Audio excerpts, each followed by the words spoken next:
চৌধুরী আব্দুল্লাহ আল মামুন সাহেবের টোটাল বক্তব্য থেকে আমরা যেটুকু দেখতে পেয়েছি সেটা হলো যে 2014 সাল এবং 2018 সালের পাতানো এই দুটি নির্বাচনের পরে পুলিশ বাহিনী অ্যাবসলিউটলি এদের চেইন অফ কমান্ডটা ভেঙে পড়ে। উনি র্যাব প্রধান, উনি সিআইডি প্রধান, উনি ঢাকা রেঞ্জের ডিআইজি এবং আইজিপি থাকা সত্ত্বেও উনি কেন ওনার সাবঅর্ডিনেটদেরকে কন্ট্রোল করতে পারতেন না, উনি সেই বর্ণনাটাই মূলত দিয়েছেন। এবং ওনার অধীনস্থ বেশ কিছু পুলিশ অফিসার, তার মধ্যে বেশ কয়েকজনের নাম উনি বলেছেন, ঢাকা ডিএমপির বেশ কয়েকজনের ওসির নাম উনি বলেছেন, যারা সরাসরি তৎকালীন স্বরাষ্ট্রমন্ত্রী ইভেন প্রধানমন্ত্রীর সাথে সরাসরি যোগাযোগ করতেন, তাদের কাছ থেকে নির্দেশনা নিতেন, যার কারণে আইজিপি হয়েও র্যাব প্রধান হয়েও ঢাকা রেঞ্জের ডিআইজি হয়েও উনি ওনার সাবঅর্ডিনেটদেরকে কন্ট্রোল করতে পারতেন না। এই যে পুলিশের সাথে সরকারের সরাসরি যোগাযোগ হওয়ার কারণে পুলিশের চেইন অফ কমান্ড ভেঙে পড়ে এবং রাষ্ট্রীয় এই মদদে এই সকল অন্যায় অপকর্মগুলো হয়েছিল, এটাই উনি মূলত বলতে চেয়েছেন।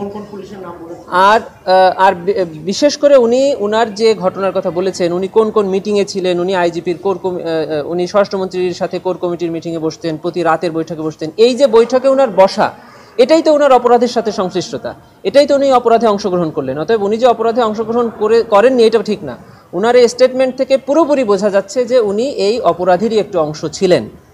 জুলাই আগস্ট গণ অভ্যুত্থানের ঘটনা উনি কেবল বর্ণনা শুরু করেছেন। প্রথমের অর্ধে উনি যেটা বলেছেন সেটা হলো যে 19 তারিখে আর্মি ডিপ্লয়েড হয়, তারপরে স্বরাষ্ট্রমন্ত্রীর বাসায় কোর কমিটির মিটিং হতো। এই কোর কমিটিতে উনি ছিলেন সহ আরও যারা যারা ছিলেন উনি তাদের নাম বলেছেন। সেখানে সিদ্ধান্ত হতো কিভাবে এই আন্দোলন দমন করা যায়, কোন কোন পদ্ধতিতে এই আন্দোলন দমন করা হবে, এবং সমন্বয়কদেরকে আটক করে তাদেরকে জোরপূর্বক আন্দোলন উইথড্র করান এবং তাদের ফ্যামিলির উপরেও নির্যাতন করা হয়েছে। এই সকল বর্ণনা উনি এখন পর্যন্ত দিয়েছেন।